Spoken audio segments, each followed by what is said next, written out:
Hello साथियों, मैं अमरदीप कादियान। नमस्ते, प्रणाम, सलाम वालेकुम, सत श्री अकाल, जय मसीह की, राम राम जी, जय माता की, जय हिंद, जय भारत। साथियों, आपका स्वागत है डिसेंट फैमिली में।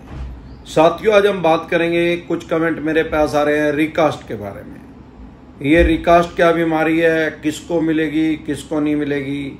साथियों, सबसे पहले तो मैं आपको बता दूं कि जरूरत से ज्यादा खुश होने की जरूरत नहीं है, क्योंकि जो आरबीआई के आदेश आए हैं रिकास्ट के रिगार्डिंग, अब झोला छाप यूट्यूबर कुछ भी बता रहे हो, मेरे को इस बात से कोई फर्क नहीं पड़ता। क्योंकि हमारे पास लोग कमेंट कर रहे हैं कि सर वो ये कह रहा है, वो कह रहा है।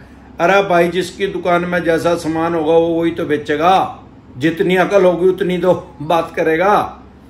रिकास्ट का जो आरबीआई का आदेश है, मैं आपको सामान्य बोलचाल की भाषा में बताऊंगा वो क्या आदेश है और उसके पीछे क्या कारण है।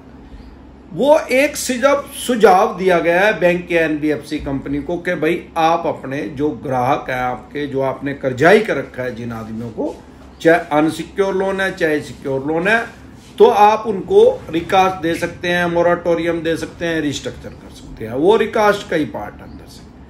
अब सवाल यह है कि पहले जैसे पिछले साल आरबीआई ने आदेश दिए थे कि भाई लोगों को मोराटोरियम दो, ऐसा अभी कोई आदेश नहीं है, सिर्फ एक सुझाव दिया है। अब वो सुझाव पे अमल कैसे कर रहे हैं, सिर्फ एक ही बैंक सरकारी है जो कि उसके ऊपर अमल कर रहा है आज की डेट में। वो क्या कह रहा है, उसने क्या कंडीशन रख रखी है, 9 मन तेल होगा तो राधा नाचेगी, 9 मन ना तेल होने का ना राधा नाचने की। 9 मन तेल भी मिट्टी का नहीं चाहिए, इन्होंने शीशम का चाहिए, सरसों का, जो कि आज की डेट में 200 रुपए किलो है और 1 मन में 40 किलो होते हैं। तो 200 को 400 360 से गुना करना पड़ेगा। इतने का तेल होगा तो राधा नाचेगी, अदरवाइज राधा नाचेगी। 31 मार्च 2021 तक जिसका लोन स्टैंडर्ड है, स्टैंडर्ड मींस एक भी किस्त बाउंस नहीं होनी चाहिए उस आदमी को रिस्ट्रक्चर कर देंगे या रिकास्ट कर देंगे या मोराटोरियम देने की दे देंगे।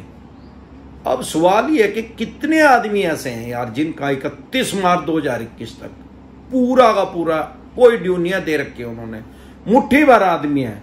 मैं नहीं समझता कि 1-2% भी ऐसे आदमी होंगे। हाँ है, वो सरकारी गवर्नमेंट एम्प्लॉयज, अगर उनको हटा दे तो भाई साहब मुट्ठी भर आदमी है जिन्होंने सारी किस्तें भर रखी हैं और जिन्होंने सारी भरी रखी हैं। पिछले लॉकडाउन में भी काम नहीं डाउन हुआ और अब की बार भी डाउन नहीं हुआ। मुझे नहीं लगता कि उनको जरूरत है।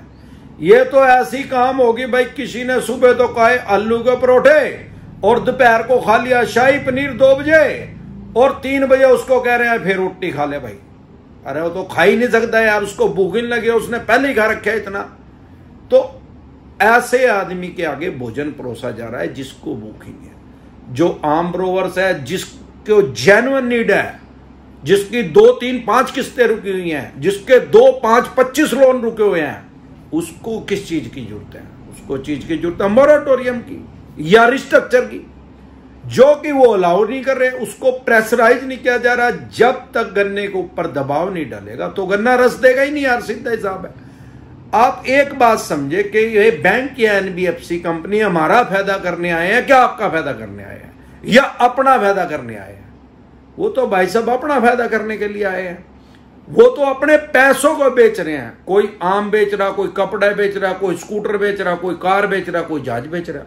वो उस आम स्कूटर जहाज में उसमें ब्याज ही तो लगा हुआ अपना।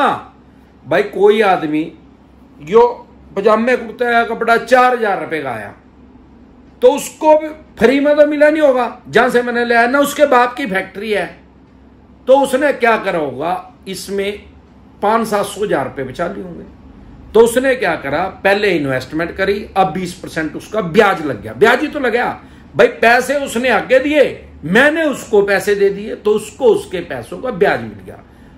इसी को बिजनेस बोलते हैं, इसी को व्यापार बोलते हैं, पैसे को बढ़ाना। बस बैंक और एनबीएफसी कंपनी सीधा हमारे को पैसे दे रहे हैं और वो कपड़े वाला या टेलर है या जो भी कोई कुछ सामान बेच रहा है, कोई टेलरिंग का सामान बेच रहा है या कोई स्कूटर मोटरसाइकिल कार जीप बेच रहा है, ब्याज तो वो भी लगा रहा है, वो भी अपने पैसे बढ़ा रहा है।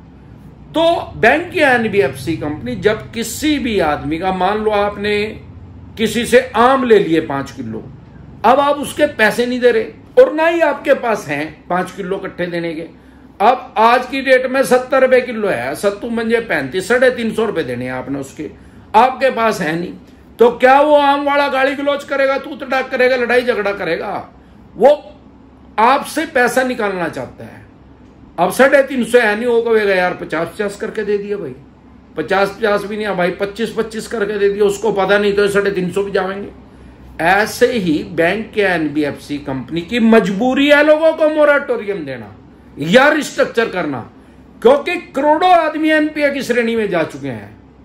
यह बात अलग है, वैसे तो 92 दिन में एनपीए में चला जाता है, बैंक की एनबीएफसी कंपनी के पास पावर है 92 दिन के बाद, 92 डेज के बाद आपके केस को एनपीए में डालने की। पर करोड़ों आदमी ऐसे हैं जिनका 6-6 महीने हो गए डिफॉल्ट हुआ है और वो एनपीए में नहीं गया। क्या कारण है उसके पीछे, पर्दे के पीछे क्या है? अरे भाई जो एनपीए बढ़ेगा तो खुद ही नंगड़ हो जाएंगे, इनके बैंक और एनबीएफसी कंपनी पे ताला लग जाएगा। ये एनपीए को बढ़ाना नहीं चाहते। दूसरा ऑप्शन इनके पास क्या है, राइट ऑफ कर दें। राइट ऑफ करे तो वो एक किस्म के पैसे छोड़ ही दिए।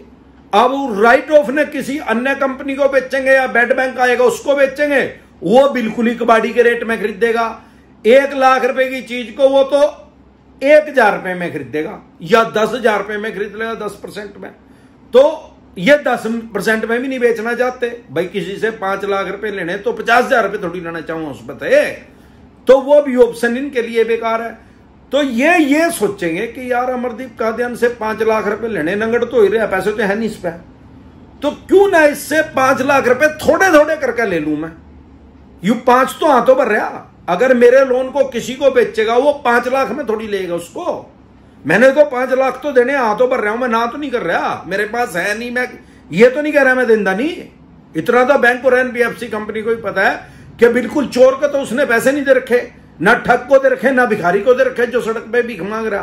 किसी घर परिवार वाले आदमी को, किसी बाबू को थोड़ी लोन दे रखा है जो बैठे हैं हरिद्वार, उनको जरूरत ही नहीं है लोन की। तो किसी ऐसे आदमी को पहले सब कुछ देखभाल के पैसा दिया, ऐसा थोड़ी राह चलते थे यार किसी से पैसे दे के। तो इनके पास यही ऑप्शन है कि आम आदमी को, अमरदीप कादियान को ही मोराटोरियम दे दिया जाए या रिस्ट्रक्चर दे दिया जाए, ताकि ये हमारे, ये तो 5 लाख पक्का दे देगा, चाहे ये 25-25 करके दे, लेकिन ये दे तो देगा, 5 लाख एटलीस्ट आ तो जाएंगे। तो यही कारण है भाई साहब, अभी कोई ऐसे आदेश नहीं आया है। झोला छाप बैंकिंग को समझ नहीं सकते। अरे जिस चीज का यार, जिस काम को समझ नहीं सकते उसका चैनल क्यों चला रहे भाई, और किसी चीज का चला रहे भाई, आज से चला लो। तब अकल ही नहीं है, दिमाग नाम की चीज नहीं है। पहले तो सुपर चैट थी, अब वो सुपर चैट करेगा ही भाई, एक क्यों नहीं सुपर चैट करते भाई झोला छाप? अब क्यों नहीं मेंबर बनाते? अब क्यों अमरदीप कादियान के आने के बाद बंद क्यों कराया? पहले क्यों नहीं बंद कराया? वो पहले क्यों स्टार्ट कर रहे थे? अब मुझे नहीं लग रहा। अरे कोई प्रोफेशनल आदमी किसी चीज का पैसा मांग रहा, कोई वकील है तो मैं भी समझू, कोई डॉक्टर है उससे हम सलाह लेने जा रहे तो भी पर्ची कटवाओ भाई, 200 रुपए की, 300 रुपए की, भाई वो अगले का प्रोफेशन है। अब जो है सड़क पे झोला छाप डॉक्टर है, कभी 200 रुपए लेंदे देखे हैं किसी पता है? वो तो 20 रुपए लेकर दवाई देते सीधी। तो भाई साहब ऐसी गलफत की स्थिति में ना रहे। इसके अलावा हमारा एक चैनल हो रहा है डिसेंट व्लॉग के नाम से, जब भी कोई मानसिक परेशानी हो तो डिसेंट व्लॉग देखें। किसी भी तरह की कोई दिक्कत परेशानी हो तो आप इस पे कमेंट कर सकते हैं। जिंदा रहे तो बार बार मिलेंगे, नहीं तो हरिद्वार मिलेंगे। नमस्कार।